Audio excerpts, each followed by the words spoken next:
Okay बेटा, this is second part of questions of alkene. Question 24 तक हमने करवा दिए थे, 25 पे जा रहे हैं हम लोग। अब ये कह रहा है कि अगर हम ब्रोमीन और इथेन का रिएक्शन करवाएं तो कितनी प्रोडक्ट्स बन सकती हैं। इथेन का फार्मूला आना चाहिए हमें। इथेन जो है हमारे पास C2H6, दैट इज C2H6। अगर ब्रोमीन से करवाते जाएंगे इसका रिएक्शन तो इसकी पहली प्रोडक्ट जो है वो बन रही है आपके पास C2H5Br, दूसरी बन रही है आपके पास C2H4Br2, तीसरी बन रही है आपके पास C2H3Br3 और तीसरी नेक्स्ट बन रही है आपके पास C2H2Br4 एंड फिर बन रही है आपके पास C2HBr5 and the final is C2Br6। ये आपके पास पॉसिबल प्रोडक्ट्स है। आगे मुसीबत एक और है, इनकी पॉसिबिलिटी। इसमें एक ही पॉसिबिलिटी निकलेगी कि आपको एक ब्रोमीन लगाना है, आपने लगा दिया ब्रोमीन, इसका नाम हो गया 1 ब्रोमो इथेन, जान छूटी। इसमें आपके पास दो पॉसिबिलिटी बनेगी, एक कि दोनों ब्रोमीन एक ही जगह पे लगे हों तो इसका नाम हो जाएगा 1,1 डाई ब्रोमो इथेन।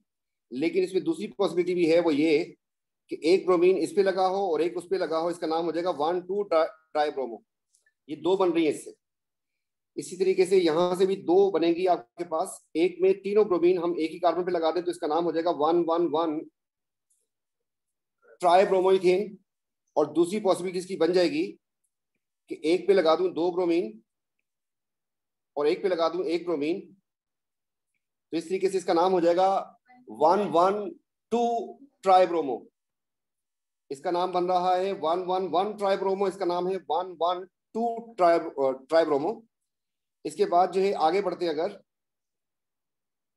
इसमें हमारे पास फिर दो प्रोडक्ट बन जाएंगी। एक पॉसिबिलिटी ये है कि इसमें ब्रोमीन 3 एक जगह पे लगा दूं और एक जगह पे लगा दूं, इसका नाम है 1,1,1,2 टेट्रा ब्रोमो।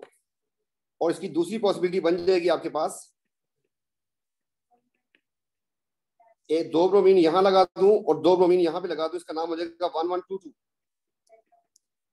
जबकि इसमें एक ही पॉसिबिलिटी बनेगी आपके पास, अगर आप ब्रोमीन यहां पे लगाते हैं 3 और दो आपको यहां पे लगानी पड़ेंगी, इसका नाम हो जाएगा 1,1,1,2,2 पेंटा ब्रोमो। और अगर ये ब्रोमीन की पोजीशन इधर कर दूं मैं तब भी वही रहेगा, इस ब्रोमीन को उठा के इधर कर दूं तब भी उसका नाम 1,1 वहीं से स्टार्ट होगा। फिर इसमें एक पॉसिबिलिटी है and the last one also has one possibility, सारे ब्रोमीन इसी पे लग जाए तो कुछ बचा ही नहीं, कोई और ऑप्शन होगा ही नहीं आपके पास। 6 के 6 इस पे लगा दिए तो इसका नाम हो जाएगा 1,1,1,2,2,2 हेक्सा ब्रोमो। तो प्रोडक्ट्स आपके पास टोटल जो बन गई हैं उनको अगर हम काउंट करते हैं तो हमारे पास हो गई 1 और फिर 2 और फिर 3 4 5 6 7 8 9 9 इज आंसर। ऐसे एक एमसीक्यू के लिए इतनी जान लगानी पड़ती है, नहीं तो छोड़ के आ जाएंगे, टेंशन नहीं है। जिसने प्रैक्टिस जहां पे नहीं की वो वहां पे करे प्रैक्टिस। फिर नवंबर जिंदाबाद, कुछ नहीं कर सकते। सैचुरेटेड हाइड्रोकार्बन जो है which reaction occur with saturated hydrocarbon. Saturated hydrocarbon alkane की बात हो रही है, एल्केन रिएक्शन करता ही नहीं है। एल्केन रिएक्शन नहीं करता, एल्केन इनर्ट होता है। इनर्ट होना और रिएक्टिव होना दो चीजों पे डिपेंड करता है। नंबर 1 बॉन्ड एनर्जी पे, बताया था वीडियो में। तो बॉन्ड एनर्जी, कार्बन कार्बन का बॉन्ड काफी स्ट्रॉन्ग है, कार्बन हाइड्रोजन का बॉन्ड काफी स्ट्रॉन्ग है। दूसरी बात पोलैरिटी के ऊपर, ये नॉन पोलर मॉलिक्यूल है, अगर नॉन पोलर हो तो अनरिएक्टिव होता है, पोलर हो तो रिएक्टिव होता है। बॉन्डिंग में बताया था आपको। इसके दो रिएक्शन हो सकते हैं, एक क्रैकिंग कर सकते हो आप, इसकी क्रैक कर सकते हो। दूसरा आप इसकी फ्री रेडिकल सब्स्टिट्यूशन करवा सकते हो। और अगर जलने की बात कर रहे हो तो कंबस्टन तो हर ऑर्गेनिक कंपाउंड की होती है, तो इसका आंसर हो जाएगा क्रैकिंग। इसके बाद नेक्स्ट क्वेश्चन में क्लोरीन और मीथेन का रिएक्शन करवा रहा है ये प्रेजेंस ऑफ सनलाइट में। इसका मतलब हो गया कि ये रिएक्शन जो है फ्री रेडिकल सब्स्टिट्यूशन है। What is the function of light? Light जो है जब हम उस पर शाइन करते थे हमारे पास मीथेन भी था, हमारे पास क्लोरीन भी था। मीथेन का साइज जो है, कार्बन हाइड्रोजन बॉन्ड काफी स्ट्रॉन्ग है, कार्बन कार्बन बॉन्ड भी काफी स्ट्रॉन्ग है, और CL का बॉन्ड वीक होगा। उसकी वजह उसकी बॉन्ड लेंथ थी। ये बॉन्ड इतना बड़े साइज की वजह से इतना वीक होता है, जबकि दूसरे बॉन्ड जो आपको बताए थे दे आर वेरी स्ट्रॉन्ग। उसकी वजह जो कार्बन है उसका साइज छोटा है और हाइड्रोजन का साइज भी छोटा है, इसलिए ये बॉन्ड काफी स्ट्रॉन्ग होता है।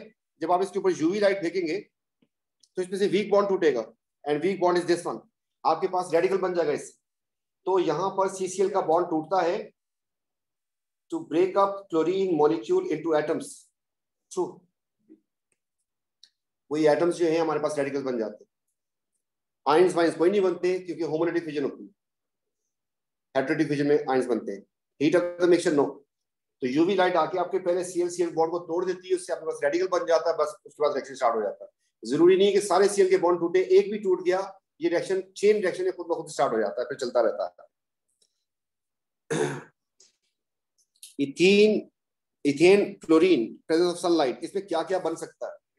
इसमें आपके पास नंबर 1 ये भी बन सकता है, ये भी बन सकता है और ये भी बन सकता है। और उसकी वजह ये है कि अगर आप इथेन का फार्मूला देखें गौर से, ये होता है ऐसा, ये क्लोरीन का जो अटैक होता है दैट इज रैंडम, रेडिकल का किसी भी हाइड्रोजन पे अटैक कर सकता है। तो पहला अगर आके यहां पे लग गया, ट्रू, दिस इज पॉसिबल, मतलब उसमें जो रेडिकल बनेगा आपके पास, अगर आपके पास ये रेडिकल बन गया है, इधर से Cl रेडिकल आया और ये दोनों मिल गए, तो आपके पास पहला कंपाउंड बन गया, डन हो गया। हर किसी को समझ आ गई। दूसरा पॉसिबिलिटी जो है उसको जरा गौर से देख ले, वो पॉसिबिलिटी ये है कि आपके पास ये एक रेडिकल बन गया C2H5 रेडिकल, और दूसरा भी C2H5 रेडिकल आमने सामने आ गए और आप इसमें जुड़ जाएंगे तो आपके पास बन जाएगा ये वाला कंपाउंड, ट्रू। तीसरी पॉसिबिलिटी अगर आप गौर से देखें तो यहाँ पे 2 कार्बन है और यहाँ पर भी 2 कार्बन है, तो पहला वाला रेडिकल में बनाने की कोशिश करता हूं। यहाँ पर 3 H लगे हुए, एक H है और एक Cl, ये रेडिकल हो गया, और दूसरा रेडिकल आपका CH Cl एंड CH3, ये दोनों आपस में जुड़ जाए तो आपके पास ये वाला कंपाउंड बन जाएगा। ये समझ ले ब्लू वाला पार्ट था और ये वाला जो था रेड वाला पार्ट था। तो टर्मिनेशन में ये काम हो सकता है बड़े आराम से।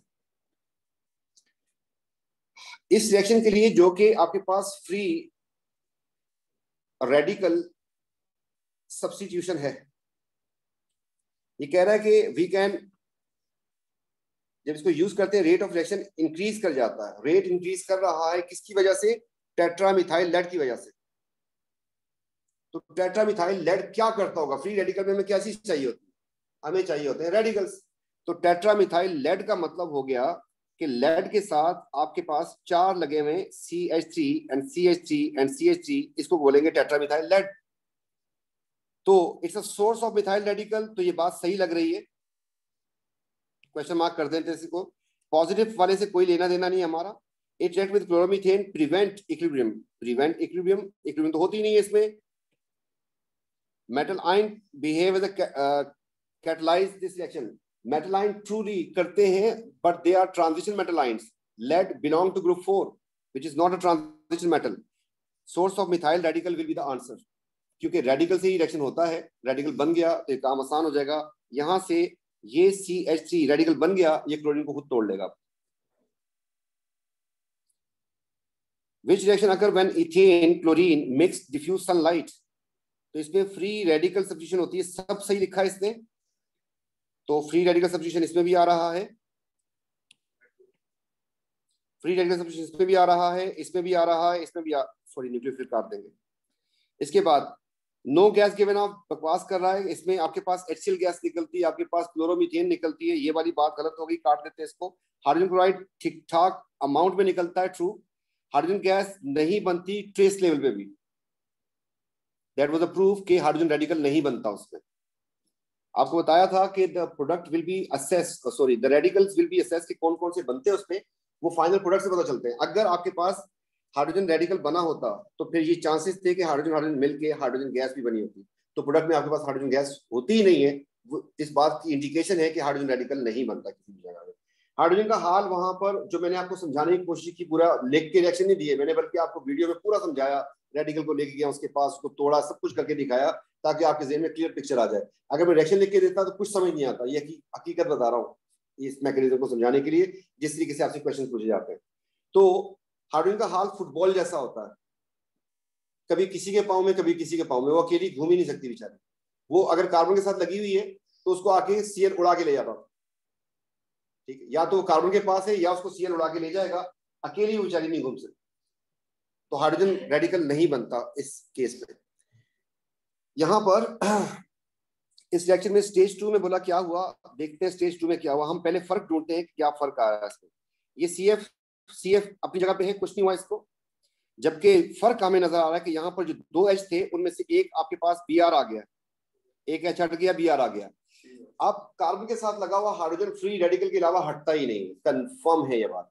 अगर आपके पास कोई भी कार्बन, चाहे वो एल्केन है चाहे वो एल्कीन है, इसके साथ लगा हुआ हाइड्रोजन ये नॉन पोलर मॉलिक्यूल है, इसकी अगर रिएक्शन हो सकती है तो वो एक ही चीज है कि Cl आए रेडिकल और इसको उड़ा के ले जाए, यहां से इसको रेडिकल बनाए, फिर दोबारा Cl इस पे आके लग जाए, तो फ्री रेडिकल सब्स्टिट्यूशन होगी। दूसरी बात आप पहचान सकते थे कि दिस इज एक्चुअली एन, और एन रिएक्शन ही करता है फ्री रेडिकल सब्स्टिट्यूशन।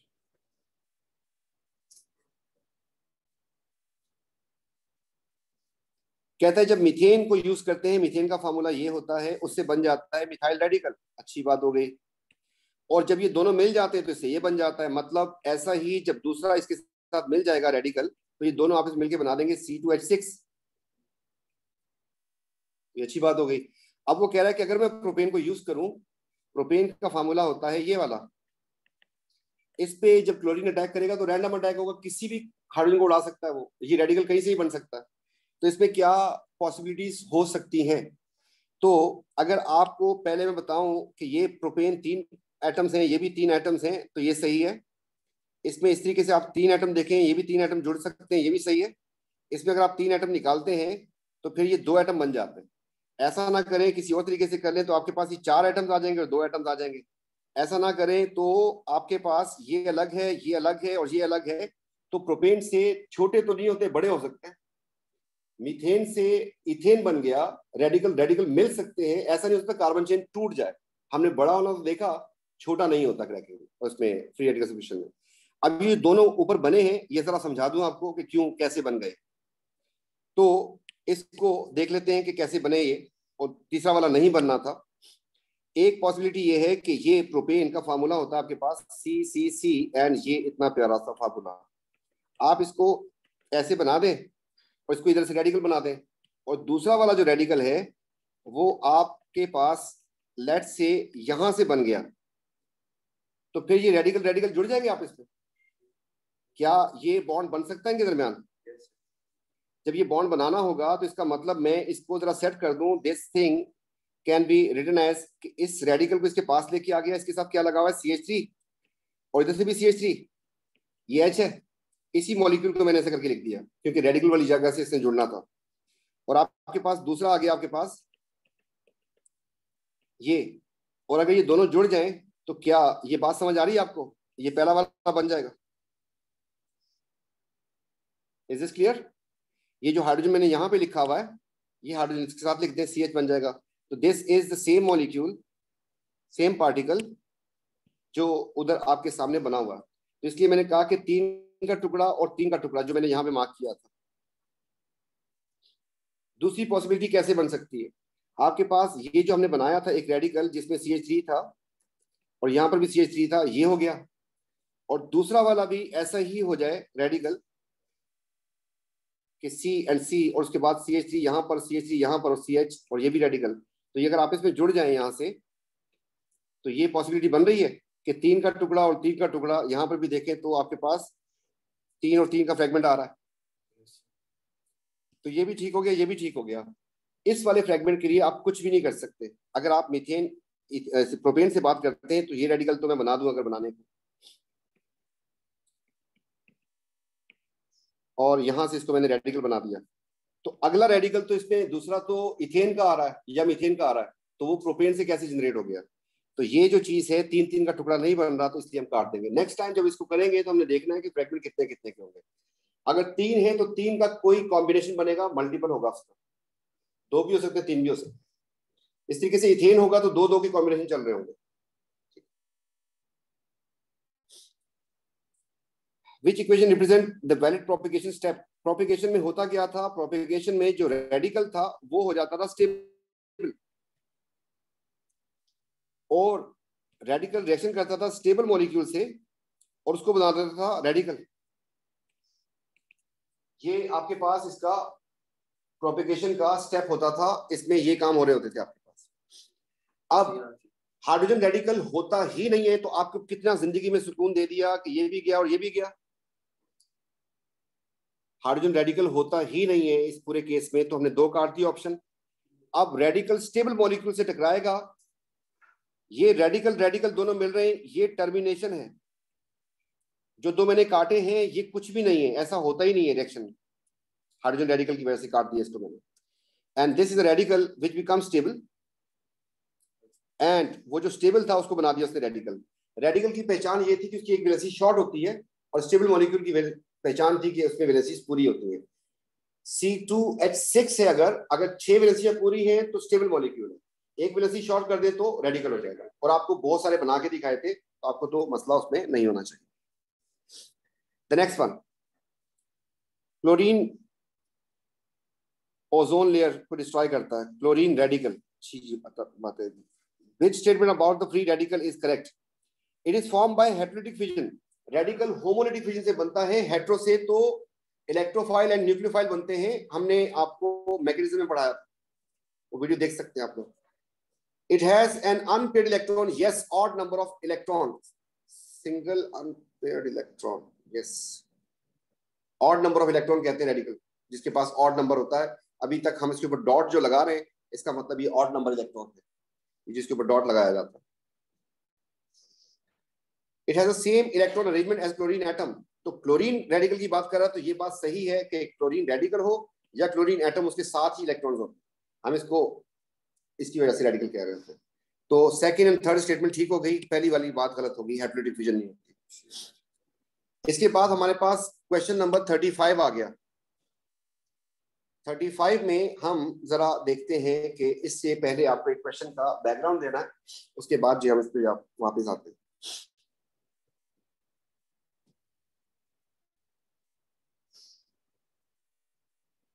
तो दिस इज अ क्वेश्चन जिसका हमें आपको बैकग्राउंड देना था, उसको समझाने के लिए। तो इस क्वेश्चन को जरा गौर से देख लें। ये कह रहा है कि जब इस पे क्लोरीन रेडिकल अटैक करेगा,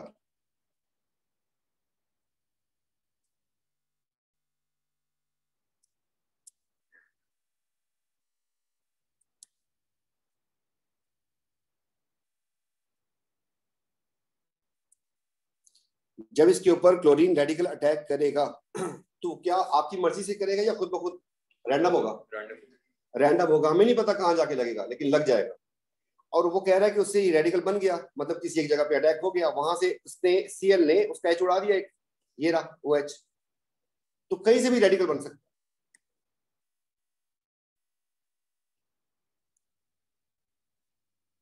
अब इसमें अगर रेडिकल बनता है तो हम जरा गौर से देखते हैं कि फॉर एग्जांपल इस मॉलिक्यूल को मैं ऐसे लिख लेता हूं, यहां पर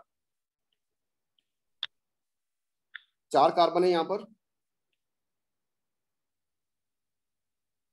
कार्बन नंबर 2 पे 2 CH3 लगे हुए, ये ऐसा मॉलिक्यूल। अगर रेडिकल ये यहां से बन जाए, इसमें लॉन्गेस्ट पॉसिबल चेन ये हो जाएगी आपके पास, इसका नाम हो जाएगा 2,2 डाइमिथाइल 1 ब्यूटेन। 2,2 गिनती यहां से स्टार्ट होगी, 1 2 जहां से फंक्शनल ग्रुप है 3 और 4, 2,2 डाइमिथाइल 1 ब्यूटेन। इसी तरीके से अगर ये रेडिकल मैं यहां से ना बनाऊं इसको, मैं इसको रेडिकल बना दूं यहां से, इसका नाम अब भी वही है, अब भी इसका नाम वही रहेगा 2,2 डाइमिथाइल 1 ब्यूटेन। इस तरीके से अगर मैं यहाँ पे ना यहां लगा दूं इसको, मैं यहां से उड़ गया हो, तब भी एक ही बात हो जाएगी। इस तरीके से अगर मैं यहां से बनाता हूं इसको रेडिकल, अब इसमें लॉन्गेस्ट पॉसिबल चेन में फंक्शनल ग्रुप होना चाहिए। अब अगर गिनती करेंगे तो this is 1, this is 2, this is 3 and this is 4। अब नाम है इसका 2,2 डाइमिथाइल 1 ब्यूटेन, अभी भी वही नाम आया इसका 2,2 डाइमिथाइल 1 ब्यूटेन। इस तरीके से अगर मैं यहां से इधर लगा दूं या इधर लगा दूं या इधर लगा दूं, एक ही नाम रहेगा, रेडिकल यहां से बन जाए। इस तरीके से अगर मैं यहां से बनाऊं यहां से, तो इसका नाम जो है अब फंक्शनल ग्रुप यहाँ पर आ गया तो चेन यहाँ से स्टार्ट होगी और नाम हो जाएगा 1 2 3 4। इसका मतलब again 2 dimethyl 1 butane. Now there are actually 9 hydrogen which are in same environment.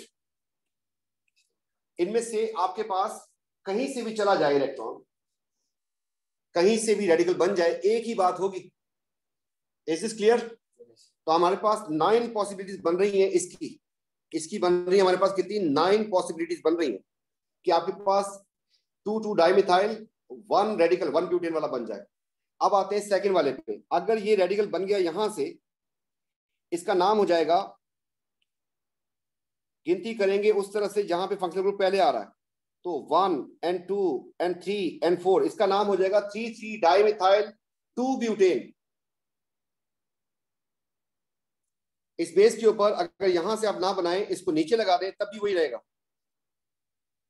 इसमें लंबी चेन फिर ये वाली बन रही है, इसका नाम हो जाएगा 1 and 2 and 3 and 4। इसका मतलब 3 डाइमिथाइल। तो इसका मतलब आपके पास ये सेकंड पॉसिबिलिटी बन गई कि ये सेकंड टाइप का बनेगा आपके पास रेडिकल। इसकी चांसेस आपके पास 2 के बन रहे हैं, 2 हाइड्रोजन है यहां पर। इस तरह के हाइड्रोजन आपके पास 2 हैं, इस तरह के हाइड्रोजन आपके पास 9 थे। आगे बढ़ते हैं। अगर ये रेडिकल बन जाए यहां पर, तो इसका नाम हो जाएगा आपके पास, ऐसे करने से इसकी गिनती करेंगे तो 1 and 2 and 3 and 4, तो इसका नाम हो जाएगा 3 डाइमिथाइल 1 ब्यूटेन। 3 डाइमिथाइल 1 ब्यूटेन बनेगा इसका। इसके बाद जो है इसकी हमारे पास बन रही है 3 पॉसिबिलिटीज। तो हमने यहां पे लिख दिया कि इसकी 3 पॉसिबिलिटी बन रही है। उसने यहां पर पूछा है कि हाउ मेनी डिफरेंट फॉर्म्स बोला है, तो फॉर्म तो हो गई 3। एक ये वाली फॉर्म हो गई, एक ये वाली फॉर्म हो गई, एक ये वाली फॉर्म हो गई। तो 3 फॉर्म्स बन रही है इसकी कि अगर यहां से चला गया तो एक टाइप हो जाएगी, अगर यहां से बन गया रेडिकल तो सेकंड टाइप हो गई, और अगर यहां से चला गया तो थर्ड टाइप हो गई। इसके बाद हम चलते हैं अपने क्वेश्चन की तरफ, और ये क्वेश्चन था ये आपके पास। इस क्वेश्चन के लिए हम पीछे गए थे बैकग्राउंड देने के लिए। अब हम हमारा रिएक्शन करवा रहा है वो किससे? प्रोपेन से। तो प्रोपेन इस तरीके से खूबसूरत होता है, लिख दिया हमने। इसमें वो कह रहा है कि 1 क्लोरो बन जाए। आप सोचें कि अगर इधर से चला जाए तो क्या नाम हो जाएगा इसका? 1 क्लोरो प्रोपेन। यहां पर अगर आप सीएल लगा देते हैं, अगर आप यहां नहीं सीएल लगाते, आप यहां पे लगा दे सीएल, तब क्या नाम हो जाएगा? यहां पे लगाएं तो 1 क्लोरो, यहां पे लगाएं तो 1 क्लोरो, यहां पे लगाएं तो 1 क्लोरो प्रोपेन। छोड़ दिया इसको। यहां पे लगा दे तो फिर क्या नाम हो जाएगा? 1 क्लोरो। यहां पे लगा दे तो 1 क्लोरो, अगर यहां पे लगा दे तो 1 क्लोरो। तो 1 क्लोरो के चांसेस कितने बन रहे हैं? तो 6 चांसेस बन रहे हैं आपके पास 1 क्लोरो के। अब आ जाते हैं, अगर यहां से चला जाए इलेक्ट्रॉन, यहां पे आगे क्लोरीन लग जाए, इसका नाम क्या हो जाएगा? 2 क्लोरोप्रोपेन। और यहां से चला जाए तो 2 क्लोरो के चांसेस कितने बन रहे हैं? इसके 2 चांसेस बन रहे हैं। रेशियो क्या बनी? तो वो कह रहा है कि 1 क्लोरो एंड 2 क्लोरो के चांसेस क्या हो गए? 3:1 एंड 3:1। और इस वाली में, यूवी लाइट वाली में, होमोलिटिक फिजन होती है, हेटेरो होती है? होमोलिटिक फिजन होती है, जिसकी वजह से आंसर बन जाएगा डी।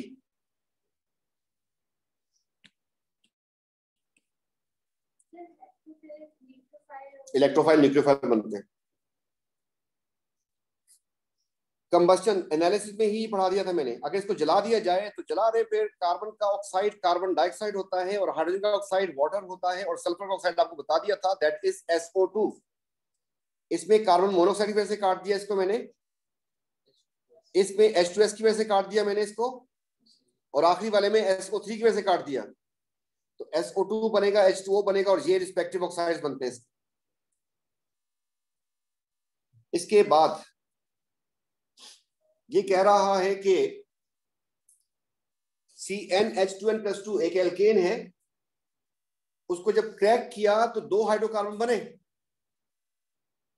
दोनों हाइड्रोकार्बन में same number of carbon atom होंगे, और दोनों जो है वो आइसोमर्स शो करेंगे। Each of these product show isomerism, non cyclic isomers show करेंगे वो। और उसमें same number of carbon atom होंगे, तो आपके पास हाइड्रोकार्बन अगर 4 का होगा तो 2-2 के 2 टुकड़े बन सकते हैं, अगर 6 का होगा तो 3-3 के बन सकते हैं, अगर 9 का होगा तो 2 इक्वल फॉर्म में जा सकता है, इक्वल कार्बन में जा सकता है, नहीं जा सकता। किस ऑप्शन को काट देंगे इसकी बेस के ऊपर? हम 9 को काट देंगे, ये नहीं हो सकता। अब अगर आप इसको क्रैक करते हैं 4 कार्बन को, तो इससे आपके पास 2 कार्बन बन जाएंगे, एक आपके पास बन गया एल्कीन फॉर एग्जांपल, या आपके पास बन गया एल्केन। क्या इसका आइसोमर हो सकता है कोई? इसका नहीं हो सकता, इसकी चेन छोटी नहीं कर सकते, इसमें कोई और चीज है नहीं जिसको चेंज कर सके, ना इसका आइसोमर हो सकता, इसका भी आइसोमर नहीं हो सकता। ये सारे के सारे हाइड्रोकार्बन ही हैं। आप कुछ भी कर लें, डबल बॉन्ड इधर ही रहेगा, डबल बॉन्ड की पोजीशन चेंज नहीं कर सकते, 2 ही तो कार्बन थे। अब बढ़ जाते हैं आगे, अगर मैं इसको कर दूं 6 कार्बन, तो 6 से आपके पास C6 कर दिया और H कर दिया 14, इससे मेरे पास 3-3 के 2 टुकड़े बन गए। अब इसमें एक एल्केन है, छोड़ देते हैं इसको, और एक हमारे पास एल्कीन है, इसको भी छोड़ देते हैं। क्या इसका आइसोमर हो सकता है? किसी एक को चेक कर लें। इसका नाम है 1 प्रोपीन। अगर आप इसको घुमा दें, इधर कर देंगे, तो आपकी गलत फहमी है कि यह आइसोमर बन गया। इसका नाम अब भी प्रोपीन ही, उल्टा करके रख दिया। साइक्लो बोला, बनाना ही नहीं, non cyclic, non cyclic isomers होने चाहिए। इस तरीके से अगर आप इसका आइसोमर बनाने की कोशिश करें, तो आइसोमर बनाने के लिए चेन छोटी कर देंगे। अगर चेन छोटी कर दी आपने, तो वो कार्बन जो कट किया वो कहाँ लगाएंगे? टर्मिनल पे लग नहीं सकता। अगर आपने यहाँ पे लगाया तो लंबी चेन तो वही रही फिर 3 की। बस वो तो सेंटर में आता है, वो टर्मिनल पे नहीं हो सकता, इसलिए ना इसका आइसोमर बना ना इसका आइसोमर बना। तो C6 भी कट गया हमारे पास। अब आते हैं C8 के ऊपर। अगर हमारे पास C8 है और H18 है, इस केस में आपके पास 4 कार्बन का एक पीस बना दिया हमने, और दूसरा भी 4 कार्बन का एक पीस बना दिया। ये एल्कीन है और वो एल्केन है। इस बेस के ऊपर अगर हम इसकी बात करते हैं, इस वाले की, इसमें आप इसकी चेन 3 की कर दें, और वो जो एक पीस कट किया उसको सेंटर में लटका दें, आप इसके साथ इधर लगा दें इसको। तो ये हो गया, पहला वाला था ब्यूटेन, अब हो गया है 2 मिथाइल प्रोपेन। जबकि इसकी बात करें, इसमें भी आप पोजीशन चेंज कर सकते हैं, इधर लगा दें, उसका नाम 1 ब्यूटीन था, इसका नाम हो जाएगा 2 ब्यूटीन। दोनों के आइसोमर्स निकल आए। तो 8 is the correct answer. Next question is 38। 38 में कह रहा है CFCs हैं, CFCs में क्लोरोफ्लोरोकार्बन। अब आपके पास कार्बन का एक साइज फिक्स होता है, 2 तो कार्बन लगे हुए इसमें, और दोनों कार्बन का साइज जो है, चले मैं ऐसे ही बना लेता हूँ फिलहाल, इनका साइज जो एक पर्टिकुलर कार्बन का साइज है, इनका बॉन्ड है। इसके बाद इसके साथ आपको लगाना है एक H बहुत छोटा होता है, एक लगाना है फ्लोरीन जो कि काफी बड़ा होता है, और एक लगाना है आपको क्लोरीन जो कि बहुत बड़ा होता है। सिमिलरली वहां पर भी ऐसे ही है कि आपके पास 2 F लगे हुए, 2 F हो गए आपके पास, और एक आपके पास क्लोरीन है। अब अगर मैं क्लोरीन की बात करूं तो आपके सामने है सब कुछ कि कौन सा बॉन्ड इनमें से वीक होगा जो यूवी लाइट से टूट सकता है। तो इनमें से ये FF थे आपके पास, और ये आपके पास F था, और ये H था। अगर ऐसा है तो कार्बन कार्बन का बॉन्ड काफी स्ट्रॉन्ग है, H का बॉन्ड भी काफी स्ट्रॉन्ग है, F का बॉन्ड भी काफी स्ट्रॉन्ग है, लेकिन Cl का बॉन्ड काफी वीक है। सिमिलरली एक क्लोरीन आपके पास यहाँ पर भी लगा हुआ, ये बॉन्ड वीक है, और ये दोनों बॉन्ड स्ट्रॉन्ग है। तो जब इस पे यूवी लाइट शाइन करेंगे तो कौन सा बॉन्ड टूटेगा? Cl वाला बॉन्ड टूटेगा, तो रेडिकल बनेगा यहाँ से, क्लोरीन रेडिकल तो बन गया। बाकी जो मॉलिक्यूल है उसमें एक क्लोरीन शॉर्ट होगा और वो रेडिकल बना होगा। तो आपके पास यहाँ पर चेक करेंगे कितने क्लोरीन थे आपके पास। यहाँ पर आपके पास 2 क्लोरीन है, तो रेडिकल में या तो दोनों क्लोरीन जा चुके हों या एक जाए। इसमें दोनों क्लोरीन सही सलामत है, इसमें भी सही सलामत है, इसमें एक क्लोरीन रह गया, इसमें भी सही सलामत है। तो क्या आंसर हो सकता है फिर? C is the correct answer, chlorine को जाना होगा। इसके बाद प्रोपेन को 1 क्लोरोप्रोपेन में कन्वर्ट करना है। देखिए एल्केन तो रिएक्शन ही नहीं करते, मर जाए रिएक्शन नहीं करते। एल्केन को हमने इनर्ट बोला था, एल्केन्स को हमने अनरिएक्टिव बोला था। 2 रिएक्शन कर सकते हैं, वो करवाए जाते हैं जबरदस्ती। एक तो उस पागल को भेजते हैं रेडिकल को, वो करता है रिएक्शन, दूसरा इसकी क्रैकिंग हो सकती है। और कंबशन की अगर बात करते हैं तो वो हर ऑर्गेनिक कंपाउंड होता है, इंसान को भी आग लग सकती है, इंसान भी ऑर्गेनिक। तो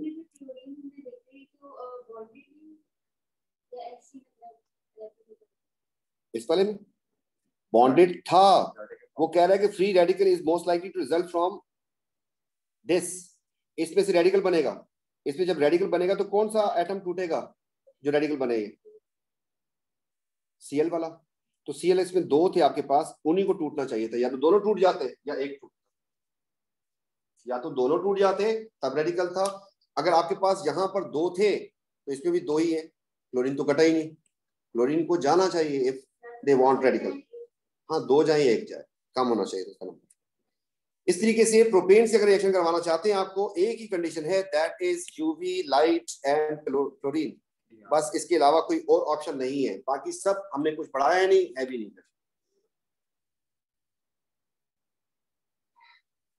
तो हो गया क्वेश्चन खत्म। अब जो है इसमें थ्योरी का कुछ पार्ट है, ये भी कर लेते हैं साथ साथ, तो बात क्लियर हो जाएगी। ये फॉर्मेशन दी है भाई ने, इसमें कहा है कि आप जो है आप निकाल दें calculate enthalpy of reaction. Reaction आपके सामने हो रहा है और जिस चीज की फॉर्मेशन दी हो उसकी तरफ क्यों दी है, कैसे पता चला फॉर्मेशन दी है? ऊपर लिखा हुआ है डेल्टा एच एफ, जिसकी फॉर्मेशन है उसकी तरफ एरो बना दो। इसकी फॉर्मेशन वैल्यू लिख दो -75। इसके बाद इसकी फॉर्मेशन दी है, इसकी तरफ एरो बना दो -82 लिख दो। इसकी फॉर्मेशन बना दो -92 लिख दो। ये था आपका एक्स जिसको आपने फाइंड करना है, और एक एरो आपको खुद घुमाना है। अब पहला वाला एरो जो है 75 वाला मेरे अगेंस्ट जा रहा है, क्रॉस कर दिया। दूसरे वाले दोनों एरो मेरे साथ जा रहे हैं, तो मेरा जो एक्स है वो इक्वल टू हो जाएगा, इसकी साइन चेंज कर देंगे, पॉजिटिव 75, उसकी साइन वही रहने देंगे -82, और उसकी साइन भी वही रहने देंगे -92, और आंसर आ जाएगा हमारे पास जो भी -99 बच्चा बता रहा है आंसर। इसके बाद ये कह रहा है कि अब जो है बॉन्ड एनर्जी का डेटा यूज करो और इसकी भी थ्योरेटिकल वैल्यू निकालो। इसमें आपको कार्बन और हाइड्रोजन के कितने बॉन्ड होंगे? इसमें 4, और आयोडीन के बॉन्ड कितने होंगे? 1। उस तरफ चलते हैं, उस तरफ आपके पास CH वाले कितने बॉन्ड है? इसमें 3, एंड एक जो है Ci वाला बॉन्ड है, इज इट? और एक आपके पास है Hi वाला बॉन्ड। इन सब की बॉन्ड एनर्जी जो है हमें चाहिए होगी, और उसके बाद ये काम कर सकते हैं। तो डेटा बुकलेट में जाना पड़ेगा, मजबूरी है, हालात। मैंने उसको बोला था उसको करने को, लेकिन याद नहीं मुझे इसने किया कि नहीं किया।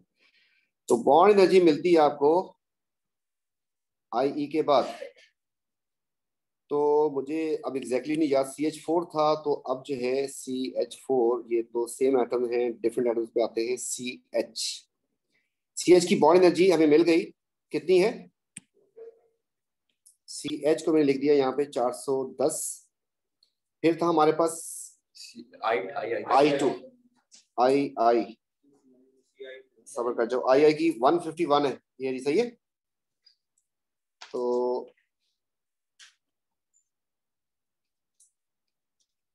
Is it? इसके बाद था CI की बॉन्ड एनर्जी 240, CI की हो गई 240, और एक हमारे पास था HI का बॉन्ड, तो HI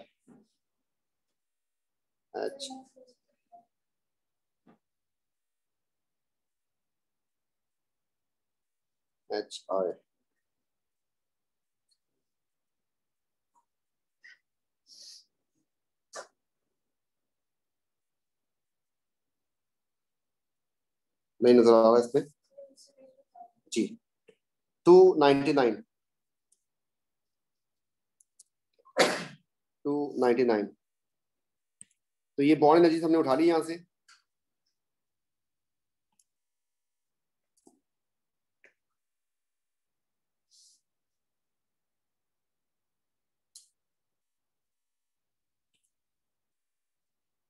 और यहाँ पे कर देते हैं पेस्ट। 4 × 410 ये हो जाएगा 1640। आई की एनर्जी हो गई 151। ये आपका हो गया रिएक्टेंट। उस तरफ चलते हैं, तो 410 को 3 से मल्टीप्लाई कर दिया तो 1230 इसकी होगी एनर्जी। CI की एनर्जी हो रही है हमारे पास 240, और HI की एनर्जी जो हो रही है दैट इज 299। ये आपके पास प्रोडक्ट की एनर्जी आ रही है। देखिए जरा सम करके कितना कितना सम आ रहा है इसका। इसका फार्मूला सिंपल था कि डेल्टा एच इसकी निकालनी हो बॉन्ड एनर्जी से, तो हमारे पास होता है कि bond energy of reactant minus bond energy of product, यही फार्मूला था। इसमें जस्ट प्लग इन करनी है। तो इसका आंसर यहाँ से देखना कितना आ रहा है, reactant minus product. H I के दो बॉन्ड है, एच आई की कहाँ है, दो बॉन्ड, एक ही है। 1 9 7 1, उधर चलते हैं तो हमारे पास कितना हो गया, जल्दी बोल दो। 17 16 69। तो आप माइनस कर दे इसको, कितना आंसर आ रहा है, पॉजिटिव आएगा आंसर। 22, जस्ट 22। तो पॉजिटिव 22 लिखना लाजमी, वरना गोली मार देगा उस भेजे में। तो suggest why this reaction does not in fact occur, ये रिएक्शन क्यों नहीं होता।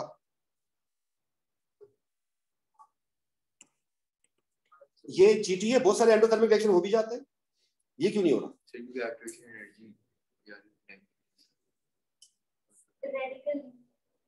रेडिकल तो बनेगा बाद में, उसमें ऊपर वाली इक्वेशन में नीचे वाली इक्वेशन में कोई फर्क नहीं है, सिवाय इसके कि क्लोरीन की जगह पे आयोडीन आ गई।